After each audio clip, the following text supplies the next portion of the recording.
第3條，人哋問你三角形是多少係咪？唔使背公式，唔使背口訣㗎，你諗就得㗎啦。正常計數計去邊邊㗎？呢邊㗎嘛係咪？即係向住呢邊計㗎啦。而家係咪調翻轉啊？Yes， 簡單嚟講，即係你做緊一個叫相反方向嘅嘢啦，係咪？所以自不然我所做嘅動作都要係變咗做相反，所以做所有嘅嘢都係叫做相反動作，明唔明白？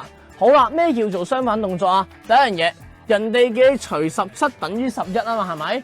除17嘅相反就係乘17，月8係咩數啊？咩叫餘數啊？剩低數即係多餘嘅數係咪？你點樣先會有剩低嘢出嚟㗎？係透過咩法得出嚟㗎？剩低喎，減法，跟住我個餘數係減整出嚟㗎嘛係咪？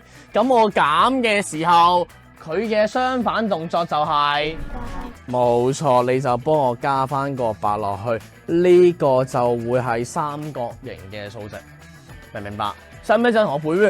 唔係喎，徐老師同我講話咩除數乘以被除數再加咩餘數，邊個除數邊個數被除數啊？你使唔使理佢啊？唔使啦，你透過呢個相反動作嘅概念，你自己諗翻出嚟就 OK 啦。當然啦，你都要知咩叫除數咩被除數啦，但係純粹就同你講，你唔需要背公式咁麻煩啦。OK。